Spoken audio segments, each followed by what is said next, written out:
Elisa. Boa noite a todos. Boa noite, pessoal. Sejam bem-vindos todos. Hoje, no Hemisfério Sul, início do inverno. No Hemisfério Norte, início... Nossa convidada para a reunião, a Elisa. Não perde uma reunião da... A gata não perde uma, olha aí. Não perde uma, é impressionante. Vamos lá. Hoje é dia 20 de junho de 2024. Nós somos o grupo Saber e Conhecer. Estamos aqui reunidos mais uma vez para os nossos estudos espirituais, que vamos dar continuidade à vida de Jesus, do livro de Urântia. Vamos lá, uma oração, por favor. Vamos lá. Vamos elevar o nosso pensamento a Deus, nosso Pai eterno, a Jesus, nosso Mestre querido, e pedir humildemente aos nossos mentores que estejam aqui conosco. Pai nosso que estais nos céus, santificado seja o vosso nome, venha a nós o vosso reino, seja feita a vossa vontade, assim na terra como nos céus. O pão nosso de cada dia nos dai hoje, Senhor. Perdoai as nossas ofensas, assim como nós perdoamos a quem nos tem ofendido. E não nos deixeis cair em tentação, mas livrai-nos do mal. Amém. Que assim Amém. seja. Dando seguimento, então, à palestra. Vamos lá. E Jesus achou ótimo, porque em toda essa fase da morte de José, até aqui, Jesus não teve muito tempo para ter contato com as pessoas, como ele gostava. E quando ele voltou para a loja de reparos, ele começou a ter contato de novo com as caravanas. E que ele se sentia, acredito que ele se sentia muito feliz de retomar esse contato com as caravanas. Jesus consegue, então, participar de alguns serviços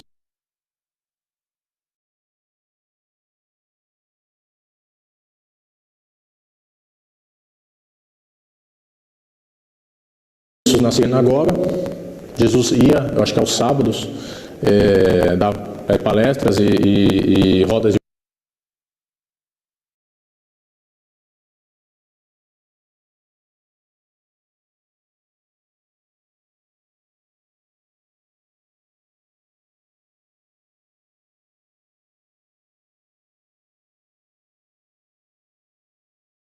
perguntas na sinagoga, virou uma pessoa que ia lá corriqueiramente. E nessa época Jesus formou um grupo de discussões filósofas de jovens em Nazaré. E aí todos os jovens ali achavam ele magnífico, como se fosse um mestre mesmo, né? Nessa época Jesus recebe a visita em Nazaré de Isabel e João. João Batista. De verdade, Isabel tinha pensado que seria uma boa ideia fazer uma visita a João, para que João e Jesus já começassem a ter algum tipo de contato, já que ela bem sabia que Maria tinha sido visitada, ela tinha sido visitada e os dois filhos eram filhos prometidos. Bom, eles conversam bastante e resolvem que eles não deviam se ver mais. Isso é o que está escrito no livro de Dante. Simplesmente decidem que ok, foi bom o papo e cada um segue o seu caminho. E aí então Isabel volta com o João para casa e Jesus segue a sua vida.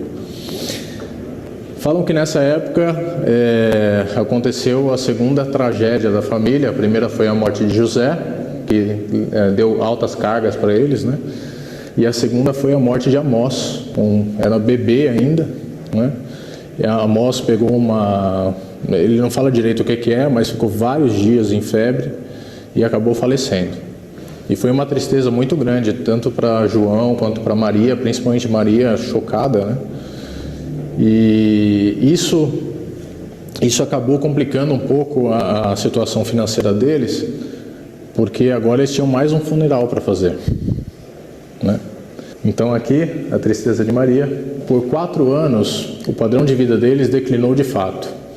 Ano após ano, eles sentiram um aperto crescente da pobreza. No final desse ano, enfrentaram uma das mais difíceis experiências de todas as suas árduas lutas.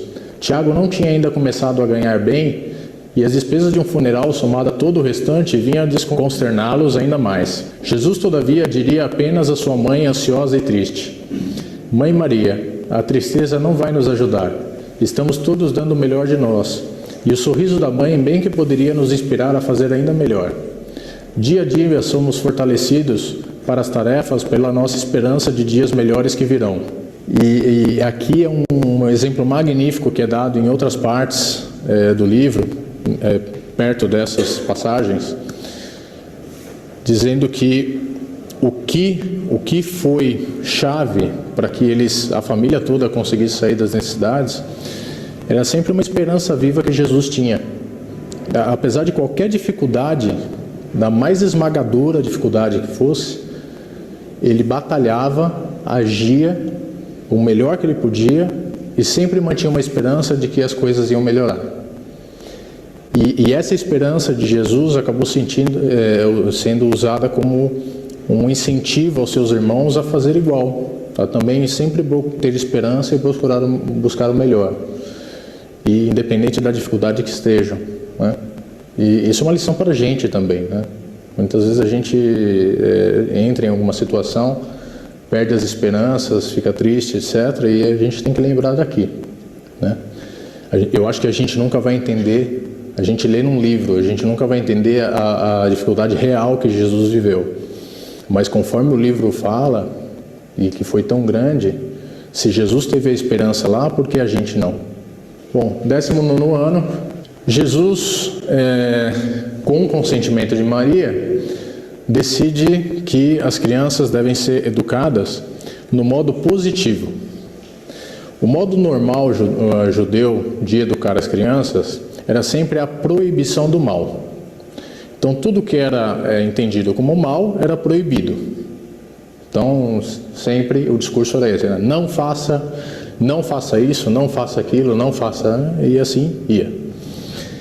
E Jesus entendia que o melhor modo de educar não era esse. Era sempre focar no bem. Então, ao invés de proibir o mal, que você está focando no mal, ele sempre falava que você deve fazer isso, você deveria de fazer aquilo, que o melhor a fazer é isso, né? Que é o modo positivo de educação, né? E assim que ele fez com toda a família, sempre tentou utilizar esse método, né? Só que tinha um dos irmãos, que era terrível, chamado Judá, né? E esse, por mais que fosse positivo a educação, ele era bastante rebelde, né? A gente vai ver depois as coisas que ele conseguiu inventar. Jesus era muito equânime no modo de resolver conflitos. Só para vocês terem uma ideia, mesmo quando Judá fazia algo errado, ele juntava todos os irmãos. Primeiro juntava só Judá, explicava a Judá o que ele tinha feito de errado. Aí juntava todos os irmãos, todos os irmãos concordavam em uma possível sentença, se fosse necessário alguma aplicação de pena. E aqui é dito que Jesus só se sentiu forçado a aplicar pena para Judá. Todos os outros a educação positiva funcionava, só que Judá não funcionava. Então, nessa situação de Judá, quando iam aplicar uma pena, então era explicado a Judá, juntava a família concordava em qual seria essa pena, e eles só aplicavam essa pena a hora que próprio Judá consentia que essa era a pena justa. Né? Modo interessante, né? Você fazer com que o próprio acusado concorde com a pena que vai receber. Gente, esse tipo de aplicação da justiça, que é uma aplicação um tanto misericordiosa da justiça, vocês veem aqui no livro de Urântia, nessa parte, falando sobre um menininho.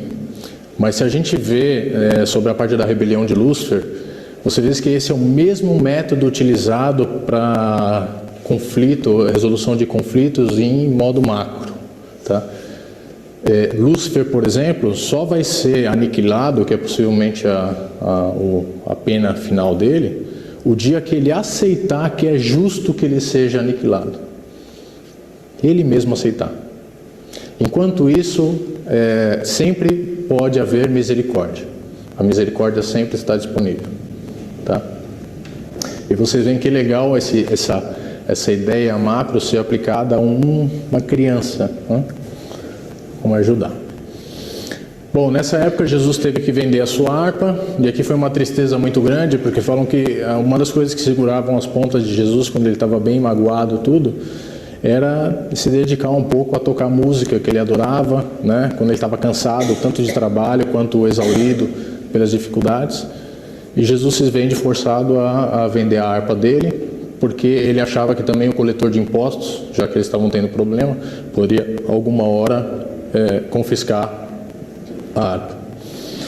E nessa época, Jesus recebe um convite de uma menina chamada Rebeca, filha de Esdras. A gente vai ver aqui. Melhor explicar antes. A Rebeca era uma menina de Nazaré que já conhecia Jesus há um tempo, achava Jesus um espécime magnífico e acabou nutrindo uma vontade imensa de casar com Jesus. E acabou convencendo seu pai, Esdras, a fazer um convite de casamento a Jesus, né? Eles foram para a casa de Maria, apresentaram essa ideia primeiro a Maria, e a Maria disse que não sei, acho que não, porque ele é um filho prometido, essas coisas, né? E eles insistiram que não, mas eu quero Jesus, né? E aí, se eu não me engano, não sei se foi... Não, depois de discutir com Tiago e Maria e ver que eles não chegavam ao consenso, eles resolveram apresentar essa oferta diretamente a Jesus. E quando seu pai concordou com esse plano de convidar Jesus ao casamento, Rebeca teve outras conversas com Maria e Miriam, e quando viu que não conseguia apoio delas, ela tomou a coragem de ir diretamente a Jesus. E o fez com a cooperação do seu pai, que convidou Jesus à sua casa para a comemoração do 17º aniversário de Rebeca. Jesus ouviu de modo atento e compassivo a exposição daquelas coisas feitas primeiramente pelo pai e depois pela própria Rebeca. Respondeu gentilmente que, com efeito, nenhuma soma de dinheiro poderia tomar o lugar da sua obrigação de criar pessoalmente a família do seu pai e cumprir o mais sagrado de todos os encargos humanos, a lealdade à sua própria carne e sangue. A oferta em dinheiro tinha sido pensada por Esdras e Rebeca antes e aprovada por Esdras, porque Jesus, num fato desse de casamento, simplesmente deixaria de cumprir com as obrigações da casa. Então eles acharam justo, na situação da família, que fosse então Jesus recomeçava com essa soma de dinheiro. E você vê que Jesus de novo se recusa a receber uma soma de dinheiro. O pai de Rebeca ficou profundamente tocado pela devoção de Jesus à família e retirou-se da conversa. A única observação que fez a Maria, sua esposa, foi: não podemos tê-lo como filho, ele é nobre demais para nós. E então começou aquela conversa extraordinária com Rebeca. Até então, na sua vida, Jesus fizera pouca distinção na relação com os meninos e as meninas, com os jovens e as moças. Tinha estado muito ocupado com a premência das questões terrenas e práticas, e a sua mente estivera entregada demais para uma contemplação da sua carreira final de cuidar dos assuntos do seu pai, para que ele pudesse chegar a considerar com seriedade a consumação de um amor pessoal em um casamento humano. Agora, no entanto, se via frente a frente com mais um desses problemas, os quais todos os seres humanos comuns têm de confrontar-se e optar. De fato, foi ele testado sobre todos os aspectos, como vós sois. Depois de escutar com atenção, ele agradeceu sinceramente a Rebeca pela admiração exprimida por ela, acrescentando: isso irá alegrar-me e confortar-me por todos os dias da minha vida. E explicou que não era livre para com qualquer mulher ingressar em relações a não ser aquelas de uma consideração de irmandade simples e de pura amizade. Deixou claro que o seu primeiro e mais importante dever seria criar a família do seu pai, que ele não poderia considerar o casamento até que seu dever estivesse cumprido, e então acrescentou: se sou um filho predestinado, não devo assumir obrigações que durem toda uma vida, até o momento em que meu destino se torne manifestado. Rebeca ficou com o coração partido, não aceitou ser consolada e insistiu com seu pai para que se transferissem de Nazaré, até que finalmente ele consentiu se mudasse para Séforis. Você vê que quão magoada ela ficou, que não queria nem ser mais vizinha de Jesus. Nos anos que se seguiram, aos muitos homens que queriam a sua mão em casamento, Rebeca não tinha senão uma resposta. Vivia para um só propósito, o de aguardar a hora em que aquele que para ela era o maior homem que jamais vivera, começasse a sua carreira como um mestre da verdade viva. E ela seguiu com devoção durante os seus anos memoráveis de trabalho público enquanto presente, sem que Jesus percebesse. Naquele dia em que ele chegou triunfalmente em Jerusalém e esteve entre as outras mulheres ao lado de Maria, naquela tarde fatídica e trágica em que o Filho do Homem estava na cruz, pois para ela, bem como para mundos incontáveis do alto, ele era o único digno de amor total e maior entre 10.000. Na parte anterior, eu esqueci de citar uma coisa, que no primeiro convite que Rebeca fez, a exposição que ela fez a Maria, quando disse que Jesus era um filho predestinado, Maria esperava que Rebeca declinasse por conta disso. Ao contrário, ela se apaixonou ainda mais. E aí que ela tomou a decisão certa de que sim, era Jesus mesmo, que ela que tinha que ser a mulher que está com o filho predestinado, né? Situação bem difícil. Jesus declina dessas questões de casamento porque, de um modo ou outro, na cabeça dele já estava claro que ele não ia ter filhos. Ele já tinha definido isso para ele. E é dito que o fato de ele não ter filhos, ele acabou juntando a questão do casamento junto. Então, não que não fosse uma experiência válida, mas ele não achava que valia, então, se ele não fosse ter filhos, tá? Então, por isso que ele declinou de qualquer opção de casamento na sua vida. Ele também não podia deixar descendentes, né? Pela regra. Exatamente. De verdade, a decisão de não ter filhos era baseado no. Emanuel falou que ele não podia deixar Isso. Era baseado numa recomendação de Emanuel, seu irmão divino, né, que tinha falado que ele não podia deixar descendentes na terra. Nem escritos, né? E nem escritos, nada que fosse objeto de adoração futura. Ser usado como um objeto de adoração ao seu trabalho ou a ele. No 20º ano, Jesus resolve fazer uma viagem a Jerusalém. Ele resolve fazer essa viagem sozinho. Ele chega a Jerusalém mais ou menos de surpresa. E aí ele tenta visitar um amigo dele, Lázaro. Tinha família, era Lázaro, Miriam, Maria e Marta. Ele tenta visitar eles, encontra eles em casa, só que eles tinham armado de fazer a festa pascal na casa de uns amigos, né? E Jesus fala, não, mas por que a gente não faz essa festa pascal aqui, né? E aí Lázaro fala, mas a gente não tem o cordeiro pascal, como é que a gente faz, né? E aí Jesus fala que não, então a gente vai fazer essa Páscoa sem cordeiro. Eles não entenderam muito bem, mas assim foi. E depois de uma prece solene e fervorosa, eles levantaram-se e Jesus disse, deixai que as mentes pueris e obscuras do meu povo sirvam ao seu Deus como Moisés mandava. É melhor que o façam, mas nós que vivemos à luz da vida, cessemos de aproximar-nos do nosso Pai pelo caminho escuro da morte, a morte do bezerro pascal. Sejamos livres no conhecimento da verdade, do amor eterno do nosso Pai eterno. Naquele anoitecer, à hora do crepúsculo, esses quatro, Jesus, Lázaro, Marta e Maria, assentaram-se e partilharam a primeira festa da Páscoa jamais celebradas por devotos judeus sem o cordeiro pascal. O pão sem levedo e o vinho haviam sido preparados para essa Páscoa, e esses símbolos aos quais Jesus chamou de o pão da vida e a água da vida, ele os serviu para os seus companheiros e eles comeram, adequando-se solenemente aos ensinamentos que acabaram de ser ministrados. Jesus passou então a ter o hábito de fazer esse ritual de sacramento quando, depois disso, fazia visitas a Betânia. Importante que essa foi a primeira vez que Jesus fez essa comemoração da Páscoa sem o cordeiro. Mas quando ele voltou para sua casa, ele continuou fazendo por vários anos a comemoração da Páscoa tradicional, o cordeiro pascal. Então foi feito com pães ázimos e vinho, né? Nessa época, Jesus continua a sua evolução moral, ele evolui na sua compreensão espiritual, ele já sabe que ele é o Criador do universo, ele já tem essas questões mais claras na sua cabeça.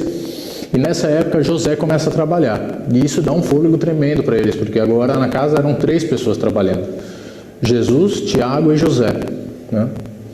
E aí se vislumbra uma melhora financeira, né? E a mãe dele insiste, mas filho, poxa, você tem um projeto de casamento, algo assim? E Jesus insiste para ela que Não.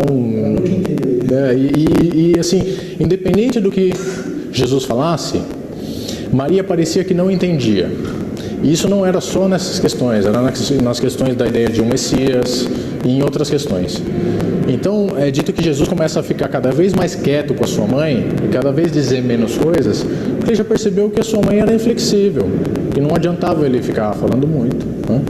Então, Maria, nessa época para frente, de verdade, a comunicação com Maria acaba sendo cada vez mais distante. Sabe que aí tem uma coisa curiosa que você falou, mas que chama a atenção? Dá para imaginar um ser com uma compreensão divina ter que tomar ações humanas, pura e simplesmente humanas?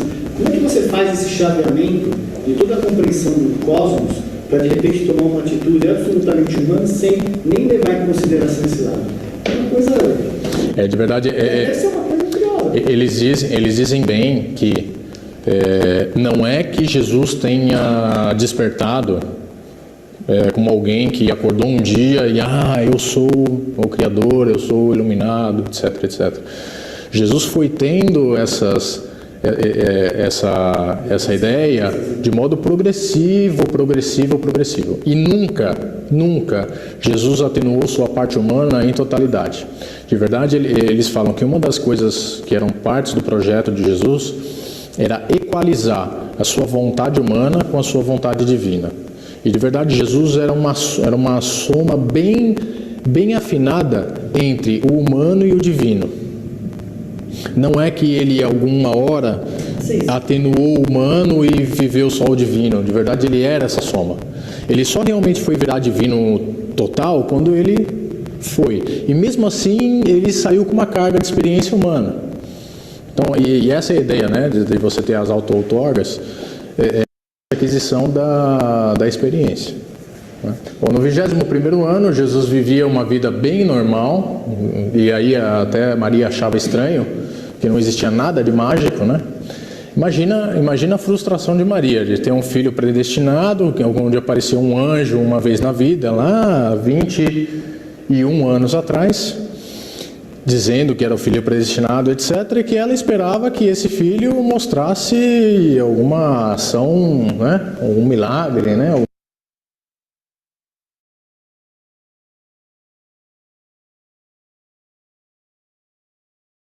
Uma coisa assim. E quão frustrada ela ficava em ver de que o filho era um filho normal, vivia uma vida normal, né? E além do mais, ela não entendia muito bem o filho e talvez ela achasse que o filho também não entendia muito bem ela, né? Jesus nessa época tinha definido que ele tinha 2 propósitos na vida, né? O primeiro era adquirir a experiência da vida humana e completar as suas auto-outorgas. Ele já estava bem...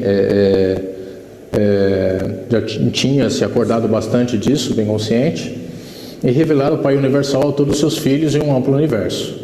É dito aqui que, de verdade, nessa época, Jesus já tinha plena consciência do divino. Ele era praticamente Deus vivendo como um ser humano, né? E aí que ele fala que o Verbo se fez carne e habitou entre nós, né? E ele sempre tentava fazer essa junção entre o humano e o divino. Ele nunca tentava ser um ou só o outro, né?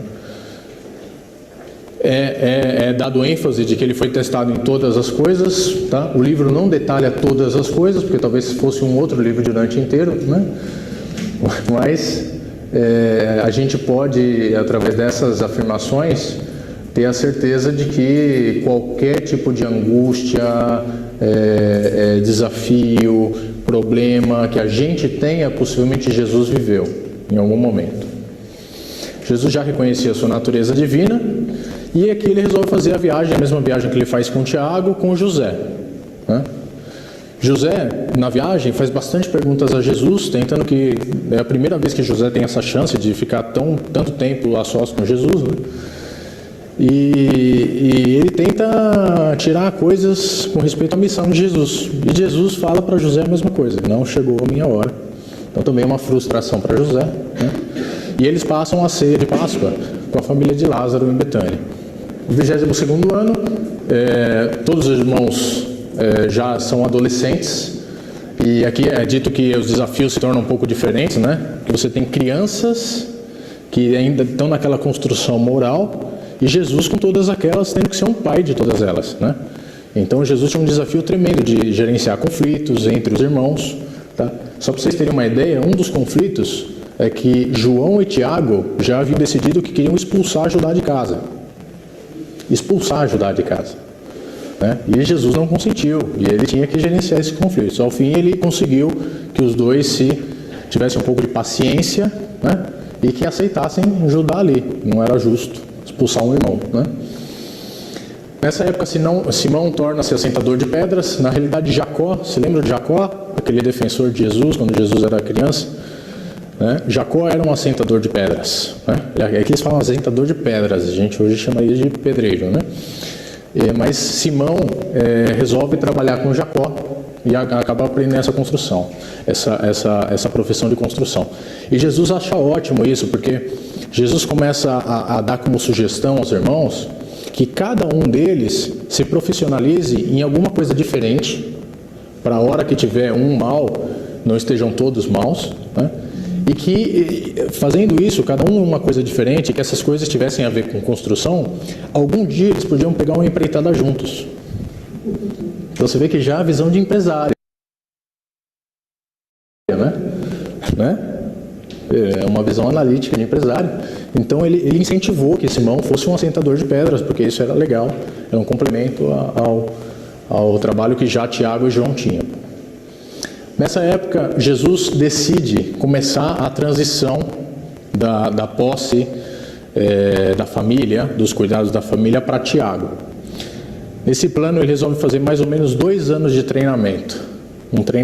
Esse treinamento não é bem um treinamento.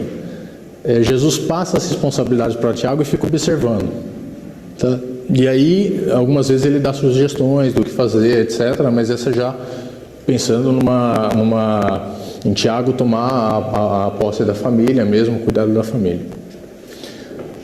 Tiago se encarrega da loja de reparos. Entre essas coisas, Jesus cede a posse da loja de reparos temporariamente a Tiago, tá? E com isso, Jesus começa a se afastar um pouco mais da família, tá? E começa a fazer trabalhos fora. Nesse primeiro trabalho, ele resolve ir a Séforis e começar a aprender a trabalhar com metais, né? E eles falam até que Jesus poderia ir toda noite e voltar para Nazaré, só que ele não voltava, porque ele queria realmente começar esse afastamento com a família e fazer com que Tiago realmente tomasse mais as rédeas, né, da família. Ele enviava dinheiro semanalmente à família, né? E ele aproveitava lá em Séforis para observar a vida dos gentios. Gentios eram aqueles que não eram formalmente educados numa escola judia, mas que eram tementes a Deus, né? Geralmente o judeu clássico não gostava muito de lidar com gentios. Mas um dos trabalhos de... Olá, pessoal, voltando aqui.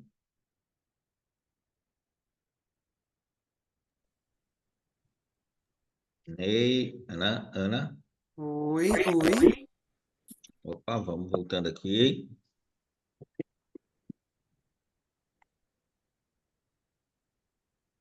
A fascinante vida de Jesus Cristo.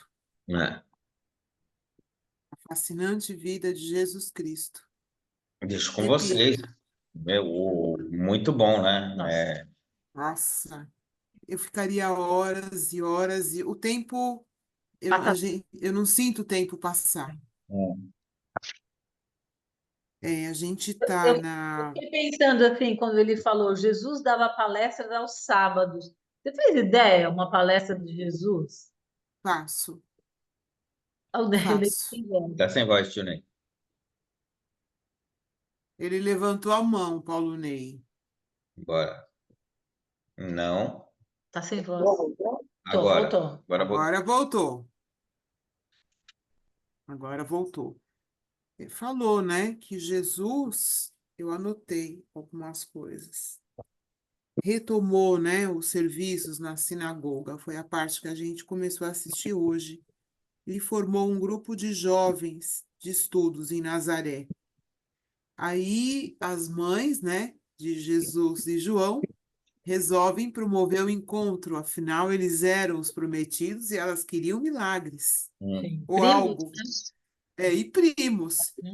E aí eles conversam e decidem que não devem se ver mais. Por quê? Porque não era a hora, É. não era a hora do trabalho deles.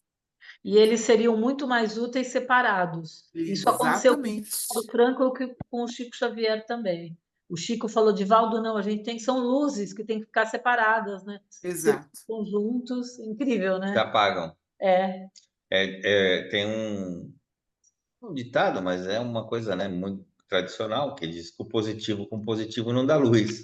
Tem que ser o positivo É, com o negativo, tem que estar afastado, são polos diferentes. E é isso aí. e morre o irmãozinho de Jesus Cristo, Amós, complicando, né, a vida financeira da família, com gastos de mais um sepultamento. E num determinado momento, o explanador ele diz que Jesus Cristo era uma pessoa muito otimista, né? Tinha muita esperança. E isso servia de exemplo para todos os irmãos dele. Para educar os irmãos, ele fazia uso de um método de educação positiva, focando sempre no bem, né? fantástico, Mas né? tinha Fantástico. um lá no meio que era rebelde, Ajudar. Judá, isso. Chunei tá sem voz. E mesmo com esse método de educação, ele não se emendava, mas Jesus utilizava um método, né, de misericórdia e justiça, O Judá era né? da pá virada. Isso, era danado, mas quando ele era punido, havia um consenso familiar e ele também aceitava, né? Então, baseado na justiça e misericórdia divina. Aí, no meio de tudo isso, Jesus Cristo recebe a proposta de matrimônio da Rebeca Hum. e declinou, claro, né? De uma maneira bonita, e aí foi falado que Jesus Cristo não poderia deixar descendentes e nem escritos, porque seriam objetos que no futuro poderiam servir de adoração, né? Por isso que ele não podia deixar filhos. Depois ele celebrou a primeira Páscoa sem o cordeiro, e aos 21 anos, Jesus Cristo tinha plena consciência de quem ele era. Aos 21 anos. Hum. É lindo. Quando você para, dá uma tristeza. É, Quando para o vídeo, né? É isso. Eu peguei mais uma menção ali que ele fala do Emmanuel, é. Fala. né? Eu achei interessante. Chunei tá sem voz. Eu Sem até voz, sem coloquei voz. uma interrogação para fazer uma pesquisa. Não, Não. não. Já Agora. voltou. Aí, voltou. Saiu de novo. Saiu de novo. Sem voz. E é isso, gente. Quer É. falar alguma Então, coisa, ele Sô? fala, o Tunei a gente não está escutando, o Tunei vai vendo aí que pode ser, mas assim, a parte do Emmanuel me chamou a atenção, que ele fala, um irmão Emmanuel, então ele tem essa ligação, porque eu sempre escutei falar que Emmanuel era o nome do próprio Jesus, Eu sempre escutei isso também. e aí para mim ficou meio Confuso. Tem que fazer uma estranho, ficou pesquisa. confuso, É. né? Ficou bem confuso. Eu pesquiso, Falar, falar com gente, o Emmanuel, eu ouvi alguma acabando a coisa reunião.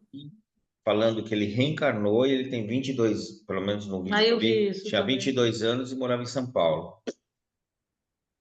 Não sei se tem 22, não sei a 22 em que época, né? ano, você lembra? Então, aí é que tá. Não fala o ano, mas estaria aí entre 22 e 30, talvez, Ele iria hoje. se destacar na área da educação. Hum, Eu vi o Geraldinho falando. Não estamos escutando, Tinei. Hoje você vai ficar de mudinho. Vai. Vai- Outra Sim, frase assim, só. interessante foi: Jesus era Deus vivendo como ser humano. Hum, Exatamente. Bonito isso, né? Bonito, Bonito. né? Muito bonito. Bom, então vamos lá fazer a prece, Vamos né? lá, né? Encerramento, eu acho que foi bem produtivo hoje. Bastante. Gostei muito da palestra.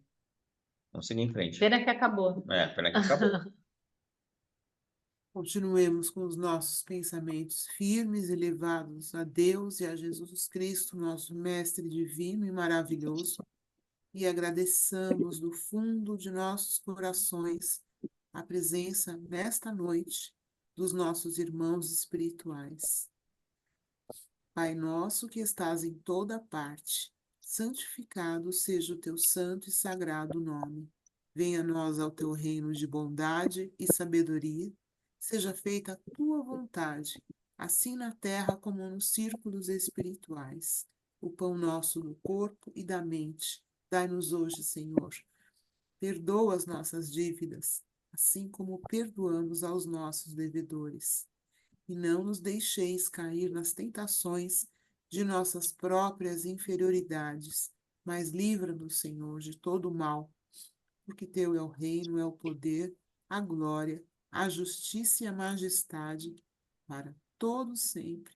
Que assim seja, graças a Deus. Graças a Deus. Amém. Tio voltou, tio Ney. Voltou? Voltou, olha. Eu queria só ressaltar aqui para cá, que eu acho que também vamos diferente. Esse elemento é o mesmo. Eu ouvi dizer também que Emmanuel era o próprio Jesus. Quando um grande ser vem, até chegar no espírito, ele vem fragmentando.